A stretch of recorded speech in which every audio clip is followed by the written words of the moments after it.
Thank you. So in addition to the PowerPoint slides that you have, there's also a learner's guide that I believe went out to you, and it includes the resources that I used for the content of the presentation, and it also includes that recent EEOC guidance that I referenced for the pandemic. I would recommend that you review that guidance as needed because it is getting updated as we move through the pandemic.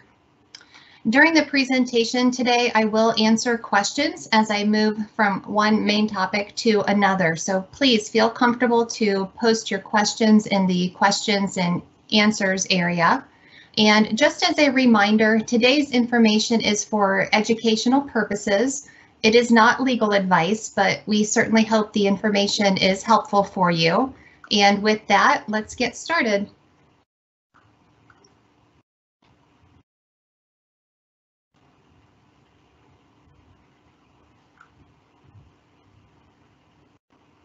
This introductory slide says, what is mental health? And mental health is displayed in multiple colors. I use the colors as a way to communicate right in the beginning that mental health is not just one thing, and no two people with a mental health disorder will have the same experience. I also chose to use this question as a way for each of us to think about what comes to mind when we think of mental health. Is it a certain diagnosis we've heard of? Is it a certain person's situation that we are aware of? Or is it our own lived experience? Is it based on a stereotype or a myth or a fact? And I'd like you to keep that thought somewhere on your mind as we move through today's information.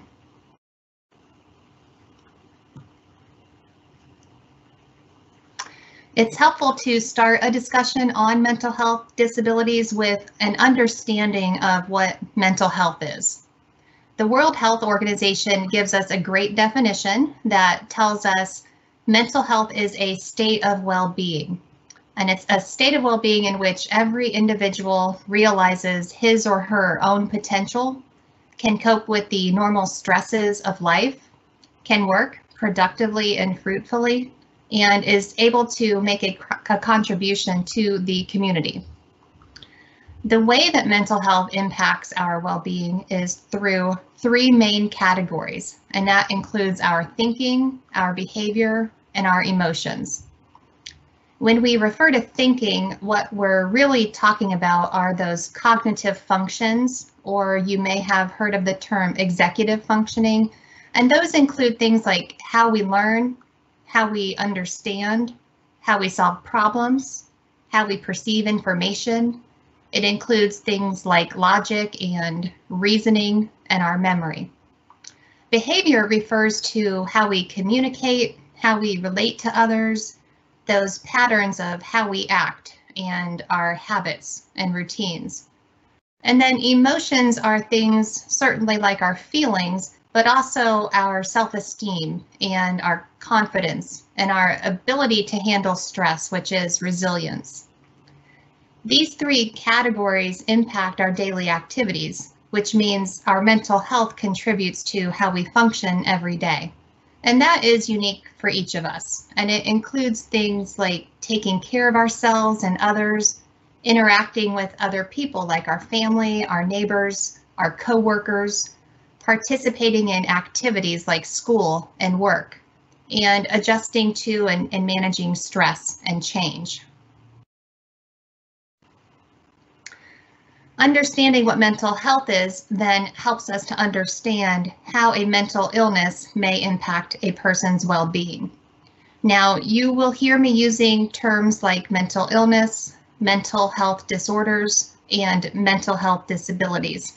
And although they sound like they might mean the same thing, I'd like to explain the differences between these terms. Mental illness is an umbrella term that refers to all mental health disorders. And then each individual diagnosis is a mental health disorder. Disability is a term that is defined differently across different laws. In this presentation, we are referring to the ADA's definition of disability, which we will discuss that in more detail later. But what's important to know is that a mental health disorder may or may not rise to the level of being a disability. So mental illness refers to all mental health disorders. Mental health disorders are the individual diagnoses, and disability is an ADA term referring to the level of severity of a condition. There are many categories of mental health disorders, and each of those categories is further subcategorized. And so we are just going to touch on a couple of disorders today, but we're not going to dive too deep into the diagnosis side of this topic. And I'll explain why as we move through the presentation. So in general, if mental health impacts our well-being through our thinking, our behavior, and our emotions, then mental illness will impact a person's thinking or behavior or emotions, or some combination of these three. This also means that mental illness has an impact on a person's daily activities, including those things we just talked about, like work and relationships with others. The statistics tell us that nearly 1 in 5 US adults experience some form of mental illness. That's 20%. That tells me that it's important to be informed about mental illness because with this prevalence, mental illness touches all of us in one way or another. Either we are living with a mental illness or we know someone who is. And if we think that's not the case, it's important to note that we likely know someone who is experiencing a mental illness. We may not be aware of this because the mental illness is an invisible disability. And we will talk about what that means a little bit later in the presentation. The statistics also tell us that employers have at least one employee with a mental illness, which makes this important for employers to know about so that we understand what mental illness is and also how to provide accommodations at work. 20% may sound like a large number to us, but let me share some good news. The American Psychological Association tells us that the vast majority of individuals with mental illness continue to function in their daily lives. And that is in large part because there is treatment for mental illness. Treatments like medications and a variety of types of therapies. We also know that scientists and medical professionals continue to learn about the brain and how it functions, which means we have the potential for treatments to improve as well.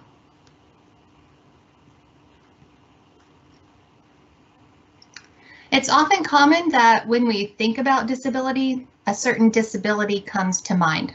For example, we may think of a more obvious disability, such as a person who has low vision or has a mobility limitation.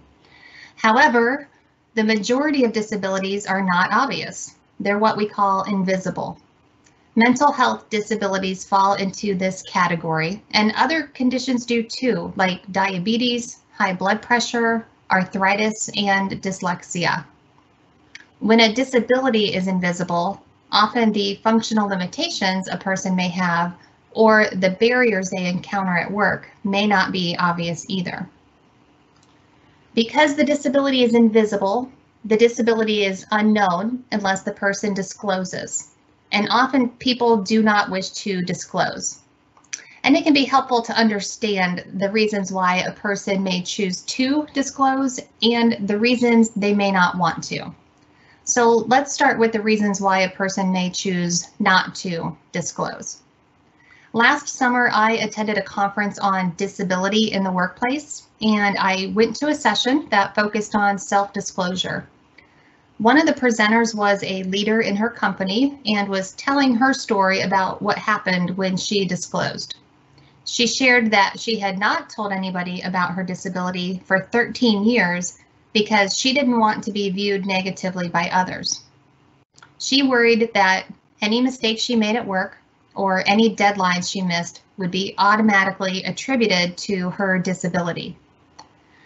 Now, certainly there are times when a disability may contribute to work performance, but Oftentimes there are a variety of reasons for a mistake or a missed deadline, and she didn't want people judging or making that determination. Another reason people have shared preferring not to disclose is the fear that people will assume they are disclosing their disability to get special privileges and accommodations. Again, because the disability and the limitations are invisible. However, there are reasons people have shared that they prefer to disclose their disability. First, to receive an accommodation under the ADA for work, you do have to disclose. If we go back to the lady I referenced from the conference last summer, she shared that when she did choose to disclose, she felt like a weight had been lifted because the stress that she experienced with keeping her disability disclosed was released. And she finally felt like she could bring her whole self to work, and her whole self included having a disability. She also shared that by disclosing, she was able to tap into a support system that she didn't know was there before. She started receiving emails from people either sharing their story or sharing resources. And so there are valid reasons why a person may prefer not to disclose a disability and reasons they may choose to. What's most important to remember is that the choice to disclose always remains the person's choice. And we are going to touch again on this later as we talk about the interactive process. And so now we're going to transition to a very brief discussion on 2 mental health disorders. One of the reasons I have chosen to highlight anxiety disorders is because it is the most common mental health disorder. It's also been frequently asked about by our employer partners. There are 6 categories of anxiety disorders, but we are going to focus on anxiety from a general perspective. So in general, all anxiety disorders are characterized by an excessive worry or fear that is out of proportion to the situation. And because of that, it can impact how a person thinks or behaves or feels, which may impact a person's daily activities, which may include work. The excessive worry or fear is also accompanied by either a physical symptom or an emotional symptom. An example of a physical symptom could be a racing heart or sweating or having an upset stomach. An example of an emotional symptom might be having feelings of dread, feeling irritable, or being watchful for signs of danger. And so in just this short description of anxiety disorders, we are reminded of an important lesson about mental health disabilities and really all disabilities, and that is how it impacts each person will be unique. One person with an anxiety disorder may experience more of the physical symptoms and have upset stomachs. Another person could experience an emotional symptom such as irritation. So while it can be helpful to be aware of a health condition to a point, each person is really going to experience the condition in a unique way, and how that impacts a person's functional abilities and what barriers they encounter in the environment will be unique. So it's always going to be a case-by-case consideration when we're trying to identify what accommodations will be effective in the work environment. We want to be careful not to assume that each person with an anxiety disorder or any disorder has the same experience.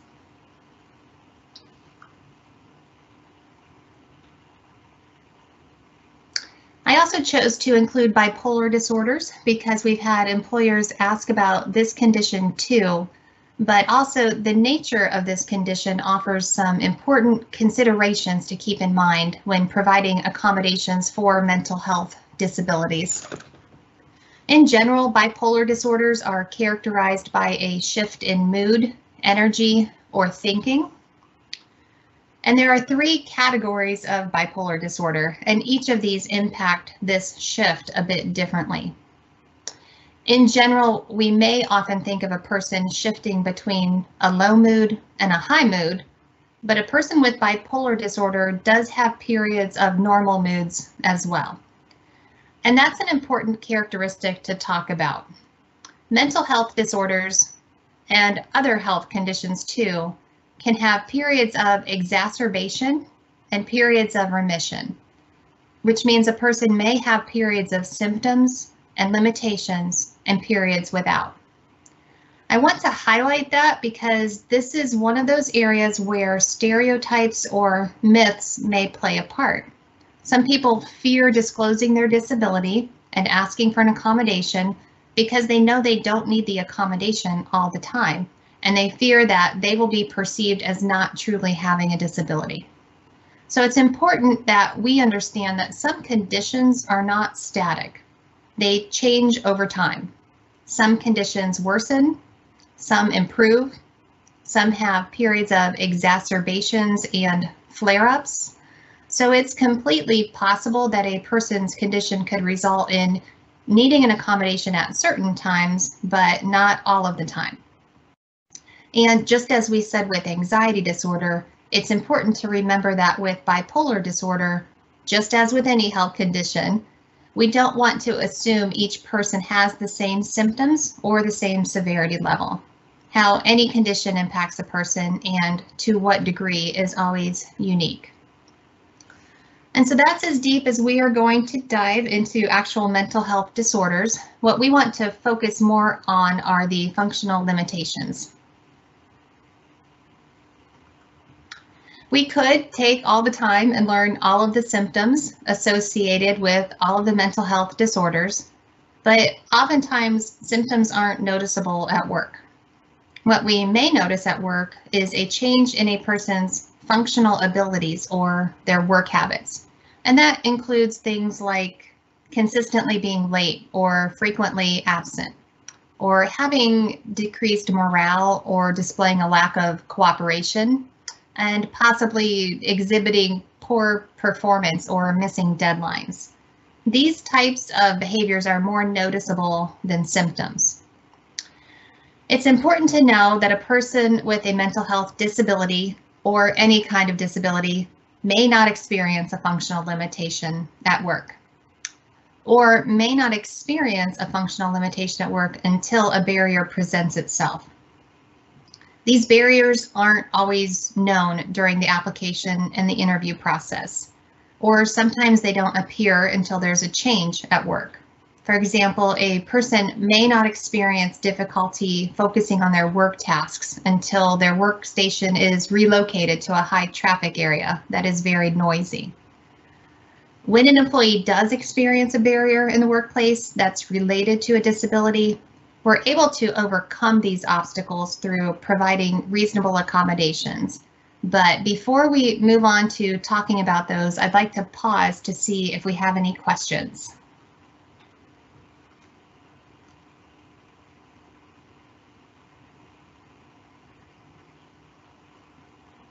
Julie, we do have one question. Okay. You mentioned that an employee may need an accommodation at certain times, but not all the time. How do we as employers know when the accommodation is needed or when it may need to change?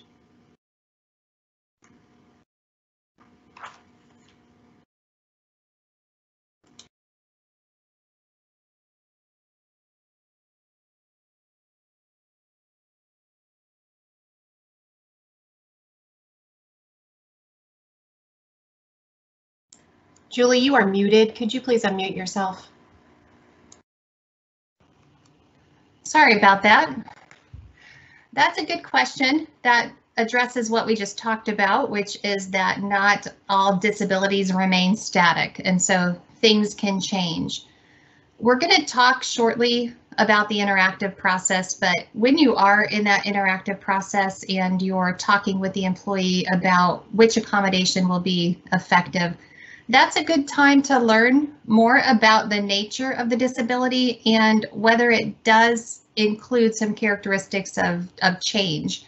For example, a person who's experiencing seasonal affective disorder might need an accommodation during those winter months that they don't need during the summer. So it can be a good idea during your accommodation process to assign a contact person who will follow through on the accommodation once it's implemented to check back and see if it's still working. This contact person could invite the employee to reach out to him or her if anything changes and the accommodation is no longer effective. And so that would be my recommendation, is that you establish that communication during the interactive process so that the person knows to reach out to you and also knows that you will be periodically checking on the accommodation for its effectiveness. So thank you, that's a good question. Are there any others, Stephanie? No, not at this time. Okay, we can go on then and continue talking about reasonable accommodations. It's helpful to begin this with understanding what a reasonable accommodation is, and it's simply a change at work. And I'm going to ask Kristen if you could advance the slide. I'm sorry. Thank you. It's a change at work that provides equal access for qualified people with disabilities. Considering reasonable accommodation is a requirement under Title I of the ADA for covered employers, and it includes the entire employment process from hiring, performing the job, accessing the work environment, and enjoying the privileges of employment. We are going to talk about specific examples of accommodations for mental health disabilities, but before we do that, I want to share some general information about accommodations. I'd like to say again that not all people with disabilities need an accommodation at work, but when accommodations are needed, the literature tells us that the average cost is $500 or less, and that accommodations are generally not difficult to implement. It's also great news to know that providing accommodations can be good for business. One example is that an accommodation may enable a person who is taking leave to return to work sooner when an accommodation can be provided. Another example is that an accommodation may enable an employer to retain an employee and save on those costs that are associated with turnover. And providing reasonable accommodations can be a great recruitment strategy. There's a business case for hiring people with disabilities, and you as an employer might become more desirable to qualified candidates with disabilities when you know the culture of your company is inclusive. I also wanted to highlight some of the guidance from the EEOC that has been published regarding the current COVID-19 pandemic that is specific to reasonable accommodation. One of the questions the guidance answers is how employers should address reasonable accommodation when the pandemic exacerbates a pre-existing mental health disorder. And what the EEOC says is that, first of all, many people may feel a significant increase in stress because of the pandemic. And certainly employees with pre-existing mental health disorders may have greater difficulty handling these changes to daily life. And so the EEOC advises employers to address reasonable accommodation the same way that it addresses reasonable accommodation with all disabilities. And specifically, it says that employers may ask questions to determine whether the condition is a disability. The employer may discuss with the employee how the requested accommodation would remove the barrier and enable the employee to perform the job. The employer certainly may explore accommodation options and request medical documentation if needed. And so there's really no change here. It's really just the awareness that yes, stress can exacerbate a pre-existing condition, and employers may receive requests for accommodations during this time. Another question the guidance addresses is what an employer should do when an employee was receiving an accommodation prior to the pandemic and then requests another accommodation or a different accommodation. And the EEOC says that the employee may be entitled to another or a different accommodation, absent undue hardship, of course. And so what's important to understand here is that many work environments have changed, and a different type of accommodation may be needed in our new work environments, such as the teleworking environment versus the office environment. or in the environment where we are implementing social distancing rules and requiring employees to wear face coverings. The employer is allowed to ask the employee if the request is based on the same disability or a different disability, and the employer is allowed to ask the employee why the accommodation is needed, just as you would with all requests. So those are just the two questions from the guidance that I wanted to highlight at this point. I also want to mention that in the Learner's Guide is information from an article from Forbes that talks about employees that have been sent home to work remotely. And what it highlights is that the home environment may offer a more accessible work environment. And so an employee that required an accommodation in the office may not necessarily need that accommodation in the home environment. So you may see an increase in requests for accommodations, or you may see some previous accommodations that are not needed in the new work environment, or you could see both situations occurring.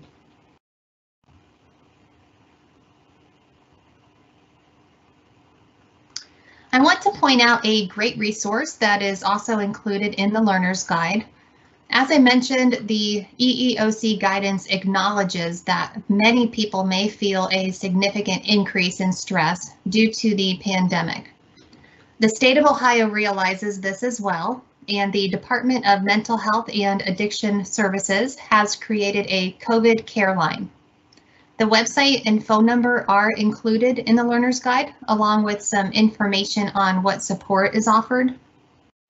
The care line is staffed by behavioral health professionals 7 days a week from 8 a.m. to 8 p.m. to offer confidential support.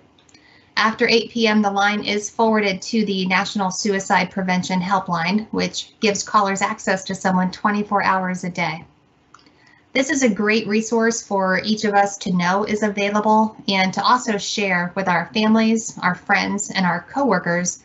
So I would encourage you to do that so that all Ohioans know this is available as a resource. The process of providing an accommodation begins with a request from the applicant or the employee. I like to include information on what qualifies as a request because it can be subtle and easy to overlook. Some employers have also asked for this information so they can train their frontline supervisors, because this may be who the employee chooses to ask instead of asking somebody in human resources. The request can be in plain English. The person doesn't have to be familiar with or use terms like reasonable or accommodation, and they don't have to reference the ADA. The request just needs to indicate that a change is needed at work and that the change must be related to a medical condition. It doesn't have to be in writing. It can be in the person's preferred form of communication. And the request can be made at any point along the way, during the hiring process and throughout employment. As we said before, a person may not need an accommodation until a barrier presents itself. And so because of that, a person isn't required to know they need an accommodation and ask for it at any certain point in time. When I began the process of creating this presentation, if you recall, I mentioned that it was built around the questions we were receiving from employers. One of those questions employers asked is, how do we know the employee really has the disability they say they have? We can't see it, so how do we know? How we handle mental health disabilities in the workplace really isn't different than how we handle all disabilities in the workplace. However, this is one area in which there is a difference. When a disability is not obvious or invisible, an employer is allowed to request documentation to verify that the disability exists. The employer doesn't have to do this, but is permitted to. What an employer can do is ask for reasonable documentation, which means you can obtain the information that you need to verify the disability and also the need for an accommodation. You don't want to ask for a person's entire medical file, And really, as we discussed before, all you really want to know is that the condition is a disability, what the functional limitations are, what the barrier is in the work environment, and then what reasonable accommodation will remove this barrier. There is a reference in the resource section of the Learner's Guide that addresses documentation and disability-related inquiries if you'd like to learn more about this. But just know, as an employer, you are permitted to know a person has a disability when they are requesting an accommodation.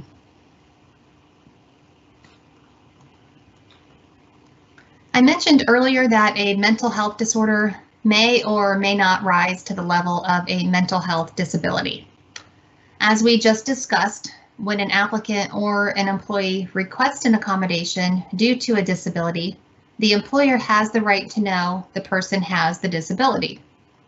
So I've had employers ask me what disabilities are covered under the ADA.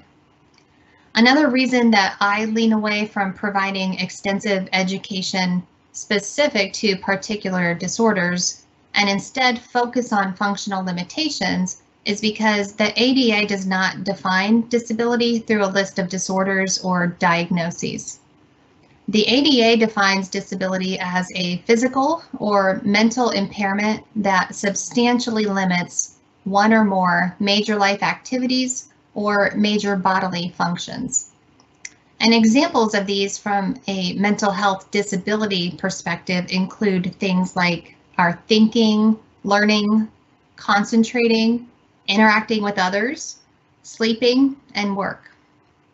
These major activities impact a person's functional abilities and can lead to functional limitations. And that's what we focus on when choosing an effective accommodation, and also why it's more of the focus of my information in this presentation. Once a person has requested an accommodation and the employer has the information needed to move forward with identifying an accommodation, the interactive process begins. And this is an informal collaboration between the person making the request and the employer. And what both parties are trying to identify is the functional limitation the person is experiencing, the job task that is impacted, the barrier that is encountered, and what accommodation will effectively remove the barrier so the person is able to overcome the limitation and perform the task. As we discussed earlier, no two people with the same diagnosis will experience functional limitations in the same way. It's likely that no two people with the same diagnosis have the same exact job or the same employer or the same workplace barriers. So each interactive process needs to be approached on a case-by-case basis because each person's individual needs and the effective solution will be unique. I'd like to again highlight some of the EEOC guidance that addresses the pandemic regarding the interactive process. And what the guidance tells us is that during the pandemic, the employer may engage in the interactive process, and the employer may request information from an employee about why an accommodation is needed if the disability is not obvious or already known. But what the employer may want to do is choose to skip or shorten the interactive process and grant a temporary request on a trial period. And the reason that employers may want to consider this is when there's an urgency to provide the accommodation, or when the employer has limited time to discuss the request. There's been a lot of change to all of our work environments, and those changes have been happening rapidly. So when there's a sense of urgency or there's a lack of time, the suggestion here is to consider, would it be beneficial to consider a trial period for the accommodation? And so if the employer chooses to do that, it's recommended that you include specific end dates, or you include a statement that indicates when the accommodation will end, whether that's when we return to the workplace or when we're lifting social distancing guidelines. And another reason that you may choose to implement an accommodation on a trial basis during the pandemic is because there may be a lag in receiving that medical documentation. And so during that period of time, you might want to consider implementing something on a trial basis. And so that's just some thoughts from that guidance that I wanted to share.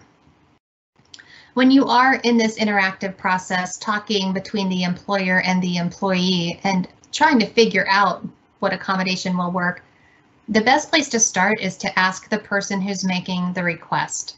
That is the person who is most familiar with their functional limitations and how the barrier they're encountering is interfering with performing their work.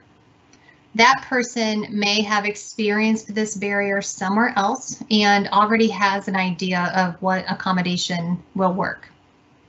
It is important to know, though, that that is not always the case. The person making the request may not always know how to solve the problem. And when that is the case, there are some outside sources that might be helpful. One of those ideas is that with the permission of the employee, the employer could ask the employee's medical provider for some ideas. Certainly, the employee could reach out to our agency, Opportunities for Ohioans with Disabilities, and we have additional information and ideas that are included in the Learner's Guide to help during the interactive process. Okay, so now we get to start the fun part and talk about specific reasonable accommodation ideas for employees with mental health disabilities. As you are exploring ideas or trying to figure out ways to provide an accommodation, I think it can be helpful to know the categories that the ADA has organized accommodations into. And these categories are for all disabilities. And this includes making the environment accessible, permitting a flexible schedule, modifying policies, altering supervisory methods, restructuring the job, providing equipment, or using leave.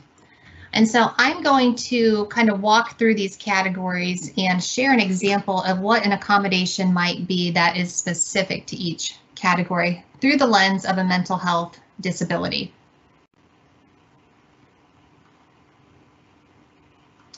When we're referring to an accessible environment, what we're really focusing on is the physical built structure, and that includes both common areas and work areas. So an example here could be that an employee has a difficult time ignoring sounds or things that they see in the work environment. And because they have a difficult time ignoring these things, it can interfere with the ability to focus on some work tasks. So some considerations for accommodations could include positioning an employee's workspace so that it's away from a high traffic area, or consider moving a printer so that it's away from the workstation.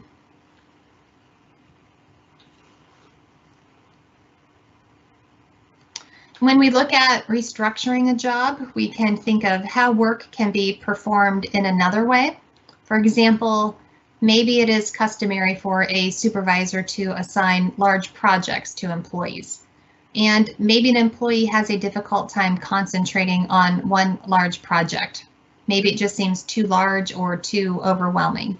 So some considerations could include taking that large project and breaking it down into a series of smaller tasks so it doesn't seem so large or feel so overwhelming. You could also consider permitting the employee to decide the order of completing work tasks. Maybe certain work tasks require more focus and the employee feels better able to concentrate in the morning. We can also consider being flexible with schedules as a form of accommodation. One of the treatments for mental illness includes medication, and sometimes it takes some trial and error to get medication right, or sometimes a medication needs to change. Regardless of the reason, a medication change can come with side effects. For example, a person may experience difficulty sleeping, and that could lead to oversleeping and being late for work. Or it could include getting to work on time, but feeling tired throughout the day. So to accommodate this, we could consider either adjusting the start and end times of a person's shift so they could sleep in and come to work later, fully rested and better prepared to work. And another accommodation that we could consider is making a schedule flexible and considering either part-time work or allowing 2 people to share 1 full-time shift.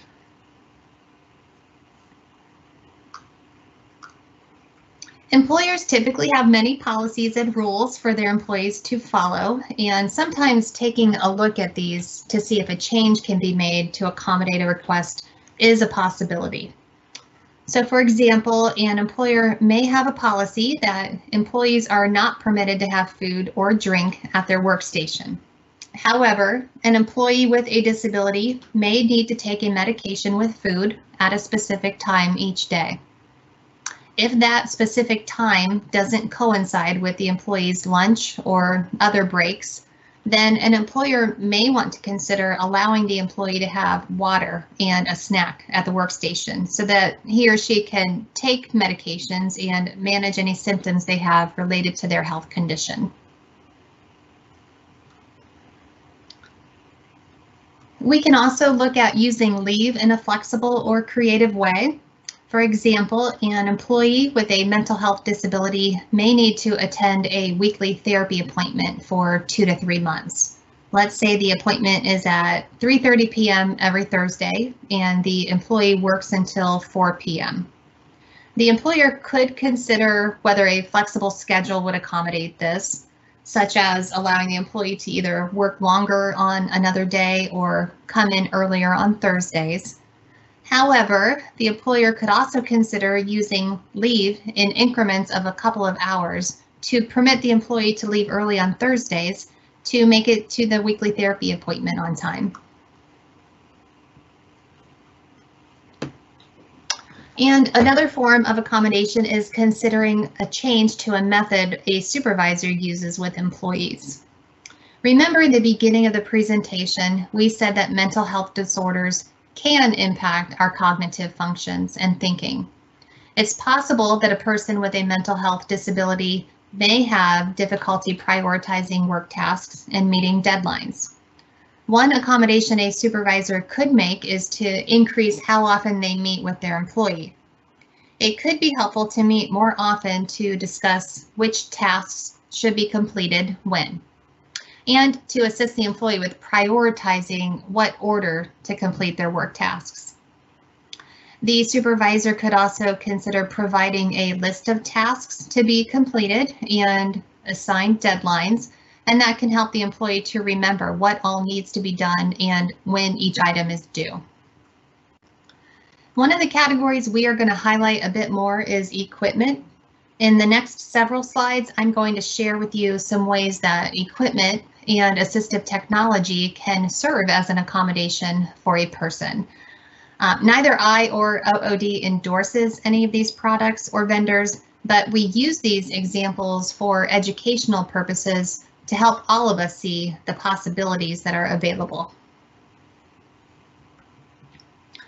In this first example, you see a picture of a pair of noise-canceling headphones.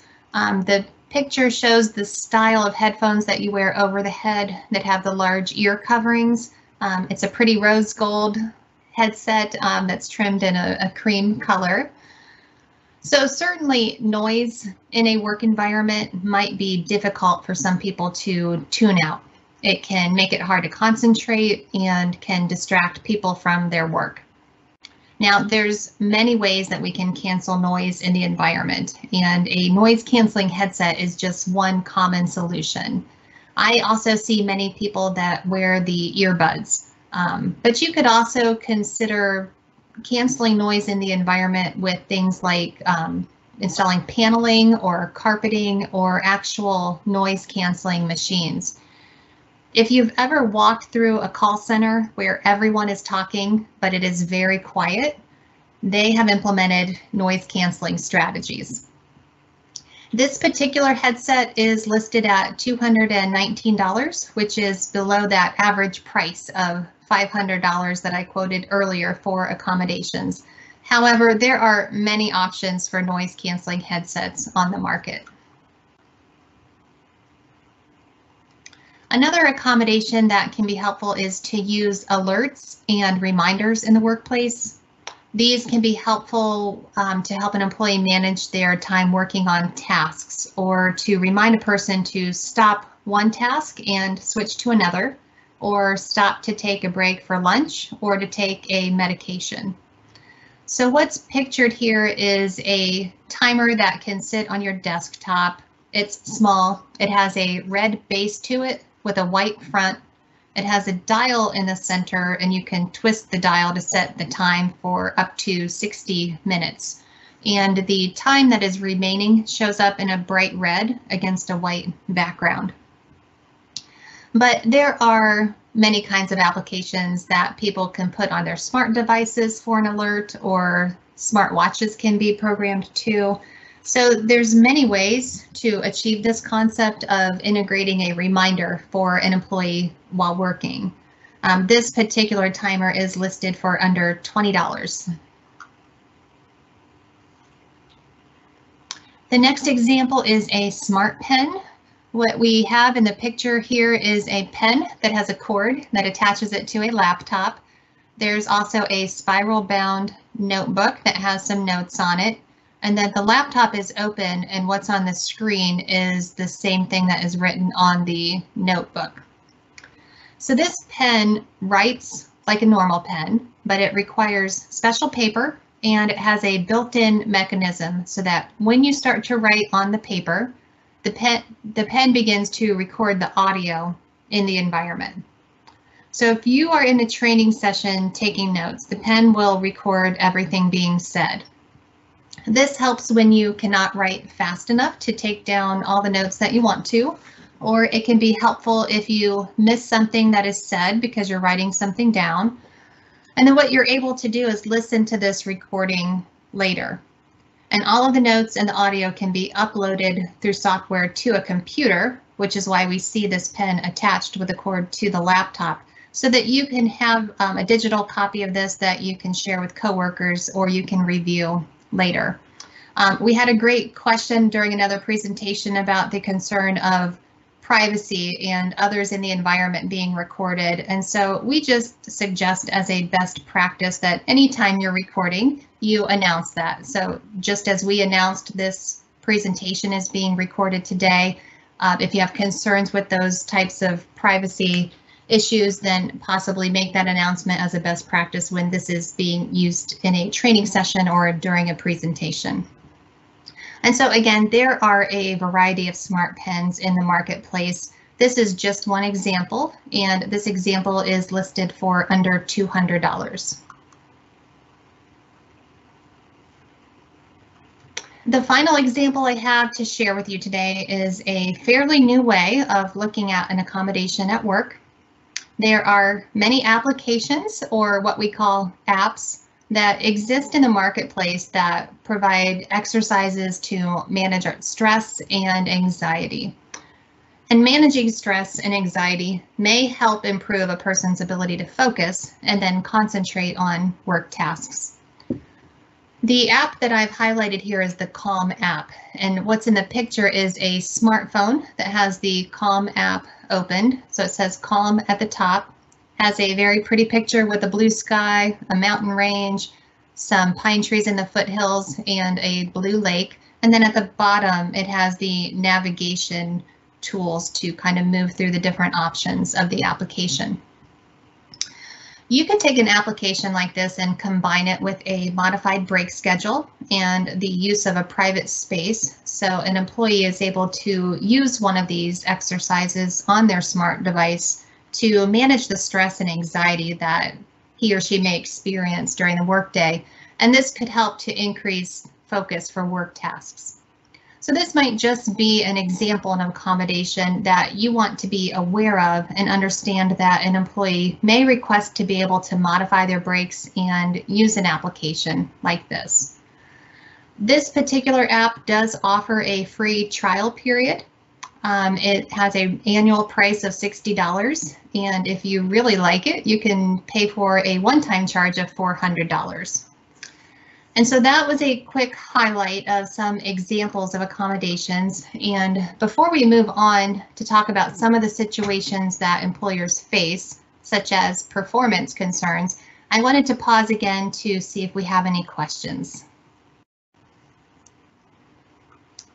Hi, Julie. Yes, we have quite a few questions that have come through. The first one is related to COVID.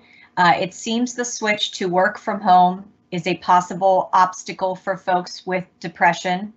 To what extent can work from home expectations include accommodations, and what might those accommodations include when the obstacle that appears is social isolation?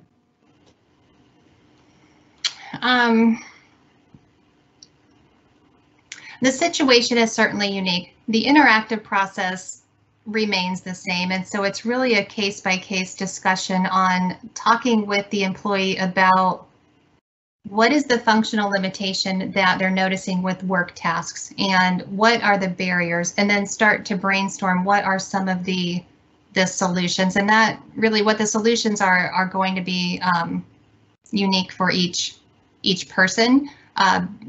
The employee may have an idea of what would be helpful, and certainly the employer might have some ideas, and if between the two of them they're not identifying the solution, then that's where some of the outside entities can be helpful. So certainly the employee could reach out to our vocational rehabilitation division to see if some of those services could be helpful in providing assessments and identifying accommodations. And certainly possibly reaching out to medical providers with that employee's permission as well. So that would be my recommendation. It's really going to be a case-by-case determination on what's going to be helpful. Okay. Next question. Is it possible that an employee with a mental health disability may be unable to wear a face mask or covering due to their mental health disability? If so, what's the best way to handle that situation? There are a variety of reasons why wearing a face covering might be contraindicated for certain conditions, which means it's not recommended for conditions. There could be sensory concerns or reasons a person may not be able to wear a face covering. There could be anxiety, difficulty breathing. I've even heard that wearing a face covering can fog up glasses. And so there's a lot of reasons why a face covering might have a limitation. And so it's recommended to look at what are the alternative options for personal protective equipment. So if a face covering can't be worn, can we look at what are those social distancing guidelines? Can we make sure to have the 6 foot distance or more? Can we look at implementing plexiglass or certain barriers? Can we look at how many people are in the environment? Can we promote good hygiene and hand washing and sanitizing of the work environment? And so it's really a matter of understanding that, yes, there are certain barriers to wearing a face covering. And then we just want to look at what are the other options, because the face covering is just one layer of the protection, and there's other things to consider. Okay. Still several questions. We have time for one more before you continue on? Sure. How can you effectively evaluate the work environment for employees teleworking? That's a good question. Asking good questions can be helpful of understanding what the person is experiencing as a barrier in their work environment. And if it's difficult through questions to really understand that, if both parties are comfortable with this, we do have options for video conferencing, for taking pictures. Sometimes seeing an environment is helpful, and when we can't travel to see environments, taking pictures and video could be helpful. But I would recommend just really honing in on what is the barrier, what is the limitation, ask the questions and take pictures or video, and then try to brainstorm, what do you think the solution is for that environment. But yeah, that's a unique one when we can't travel to see the physical environment right now. Okay, thank you. We'll save the remaining questions for the end, and hopefully we'll have time to get through all of them. Okay, that sounds great. So thank you for those questions. Okay, so in addition to asking about what mental health disabilities are and what some of the functional limitations and accommodations are, employers have asked us specific questions about performance and mental health disabilities. Employers have also asked us about how to handle questions that coworkers may ask when they notice accommodations have been implemented at work. And so we are going to talk about how to navigate some of these types of situations. And first, we'll start with performance. Generally, all employers evaluate all of their employees' performance. And some employers have shared with us that there have been times when they are addressing low performance with an employee that the employee discloses a mental health disability is contributing to the low performance. This disclosure from the employee sometimes comes with a request for an accommodation and sometimes not. So employers have asked us how to navigate this because they want to do the right thing. And so we do have some great guidance from the EEOC, and that is included in the learner's guide. But I want to share some main points from that guidance. First, the ADA does tell us that people with disabilities must be qualified for the job, and that means the person is expected to meet your qualification standards and be able to perform the job's essential functions with or without a reasonable accommodation. And that's really the difference, is the reasonable accommodation consideration. But with that accommodation, the person is expected to be able to perform the job.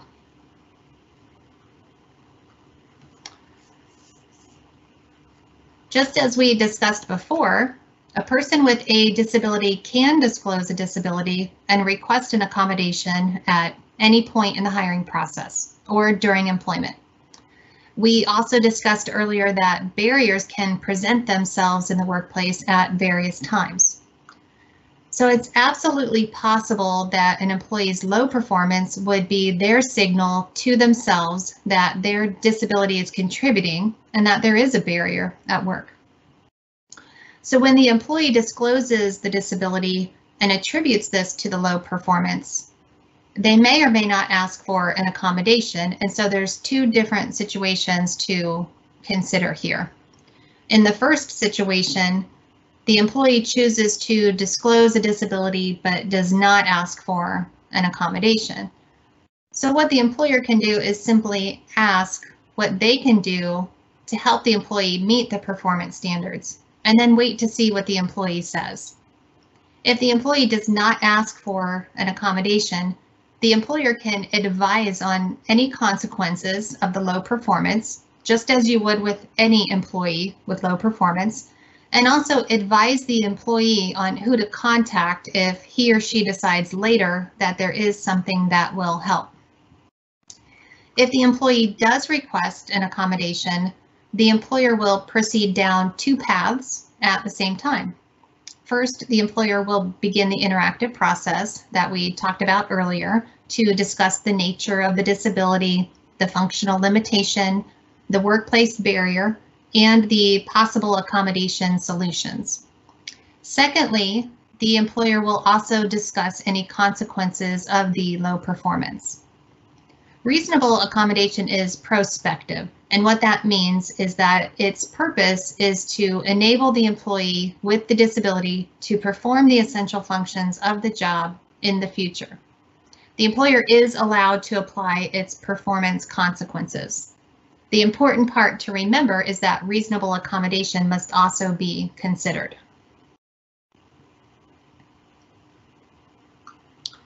Before we talk about communicating in the work environment, I wanted to review confidentiality. I think it's a great reminder for all of us that medical information, no matter how it's obtained, must be kept confidential. And that means it's expected to also be kept on separate forms and stored in separate medical files that are kept apart from other personnel files.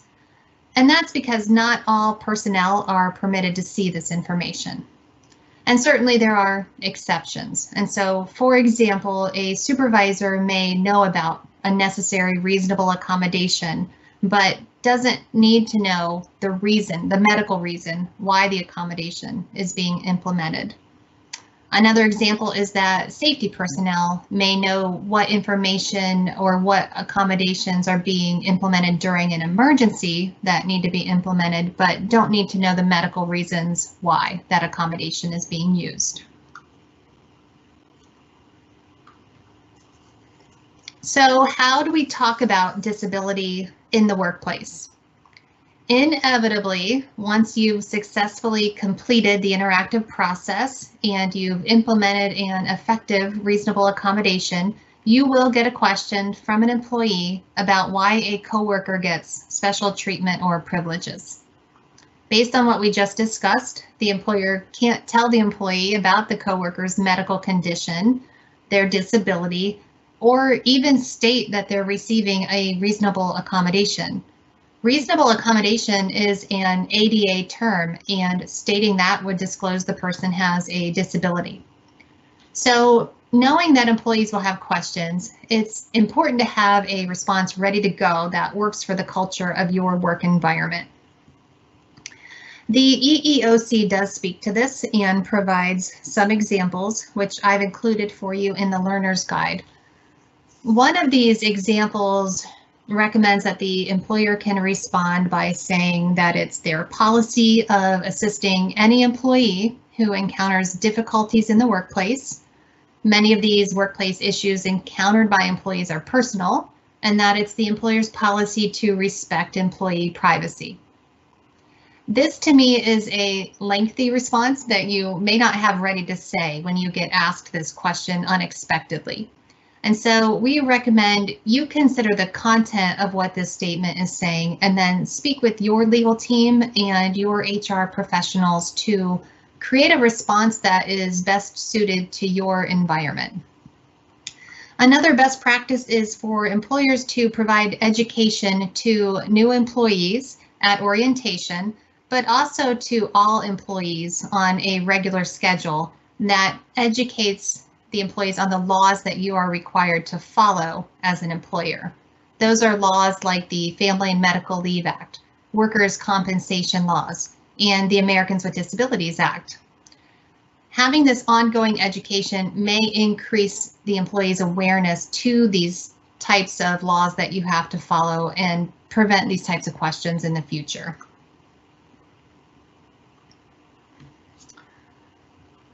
And just some final thoughts on communications at work surrounding disabilities. As we've discussed, the choice of whether to disclose a disability is always the employee's choice. When an employee does choose to disclose to receive an accommodation, that doesn't necessarily mean that he or she wants to disclose to coworkers. However, an employee may wish to and is certainly permitted to. And so it may just be beneficial during the interactive process to talk about this with the employee so that both parties understand what the employee wishes to do about disclosure. We talked earlier about reasons employees may choose not to disclose, and sometimes that can be due to a fear of not being accepted or of being a target of gossip. And a great way to prevent unwanted communications and support creating a culture of inclusion is to be proactive in educating your employees about disabilities in the workplace. We can certainly help to support your efforts through the no-cost trainings that our business relations team offers for employers on topics like disability awareness and disability etiquette. These types of trainings can support your team and help make everyone feel more comfortable and included. And we can also work with you in this current environment to schedule trainings in a remote or virtual format like we are doing today.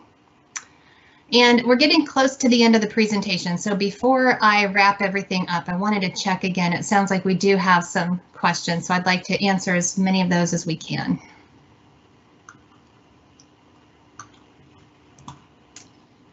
Yes, so next question, Julie, is Is working for a different supervisor you are more comfortable with a reasonable accommodation if the associate feels their current supervisor triggers their anxiety? I don't believe that that is a form of accommodation to change supervisors. I think that that category of accommodation is more focused on changing the supervisory method. So like the example we shared earlier of maybe changing how often the two meet, whether they need to meet less often or more often. Some other ideas in that category might be instead of having one-on-one face-to-face conversations, which are mostly happening virtually now, but is maybe having written communications, or if you're going to have a weekly meeting with your boss, that you have a written agenda ahead of time. And so those are some of the examples of methods of supervisor responsibilities that can be altered. I don't believe that changing the actual supervisor is a form of accommodation.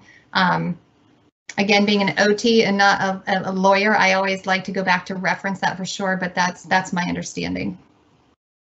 Thank you, Julie. Next question. When leave is granted for intermittent and brief periods of exacerbation or flare-ups of disabilities, are these leaves required to be granted under FMLA? I am not well versed on the requirements of leave from an FMLA perspective, but as an employer, I would recommend that you look at all forms of leave that you have, and that includes vacation leave, personal leave, FMLA, and using leave as an accommodation under the ADA to see really which form best applies in this situation.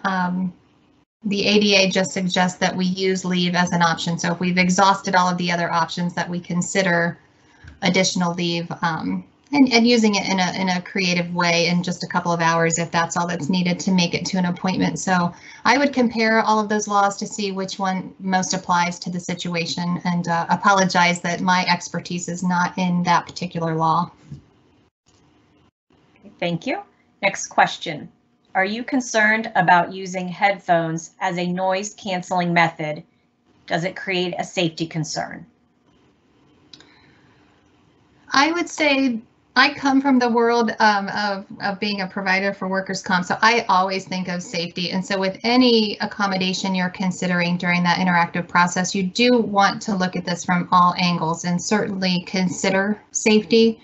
There are certain environments where wearing a headphone might cause a safety concern. And what I would say is if the headphones are going to be beneficial, that we look at what are ways that we can make the environment safe. Certainly we have deaf employees that work in environments, and we find ways to provide accommodations for those safety concerns through visual alerts, tactile alerts. And so I would just say in general, yes, we always want to look at safety, but we don't want to necessarily just rule out using something because we think it's not safe, when there might be other ways or other strategies we can implement through those visual alerts or tactile alerts to make it work. Okay. Next question. Have you seen an employer set up a sensory or de-stressing room in the workplace to assist with their employees? I personally have not seen employers do this, but I have seen this offered at large events. And so those rooms typically are dedicated quiet spaces that may have different sensory tools that are included, a variety of different activities or tools and equipment can be placed in these rooms. And so it's a great consideration.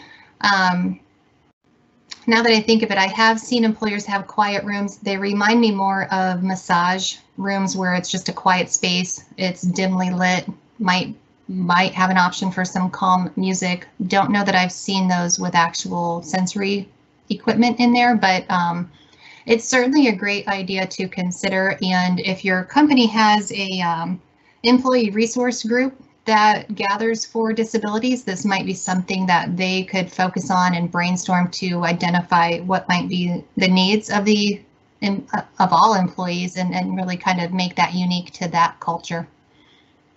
Okay. Next question. You said employees can ask for reasonable documentation, but that be supplied by the employee, or does it have to go between the employer and the medical professional? Can employees get paperwork and leave out the medical professional? If what you're asking is, can the employee get the documentation from the medical professional and then give it to the employer, I believe that that would be fine. I don't think the employer has to directly reach out to the medical professional. If what you're asking is, can the employee just provide something, I do think we need the medical professional involved. And the ADA does list who those medical professionals are. So it can be a medical doctor, a mental health professional.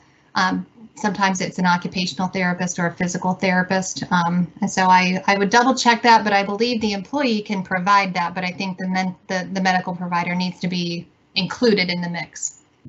Okay. Next question. Can an employer ask for a doctor's note stating that the employee cannot wear a face mask? What the employer can do in the interactive process is ask for reasonable documentation that the disability exists. And so I would double check, but I think that the EEOC guidance on the pandemic might link us to what some of the conditions are that have a contraindication for wearing a face covering. But I would suggest in that interactive process that because the employer is allowed to know that the disability exists, that they get just the proper documentation from the medical provider. Okay. And again, these are things that employers are permitted to do. An employer does not have to do that. So an employee may make a request to have some alternate form of personal protective equipment instead of wearing a face covering. An employer could move forward with figuring that out. What we're saying is you're allowed to get that documentation if you as an employer feel that you need to. Okay. Next question. Can essential oils be used and considered as a reasonable accommodation with the PPE masks to help relieve anxiety and stress?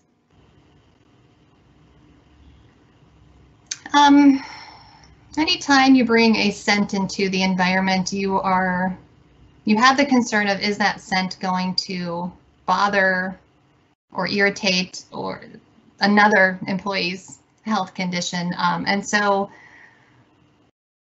I would check with the employer to see if there's a rule about scents in general, and is it reasonable to modify that policy, and really understand in what way will that essential oil be used. Whether or not it's effective as an accommodation is going to be unique to the person, but a consideration there is how that could impact others and what the policy is, and just if it's going to be helpful and it's going to work, make sure to use that in a way that is in alignment with your rules and your policies for that. And so certainly it might be helpful for some, and I would just take that into consideration, what that policy might be.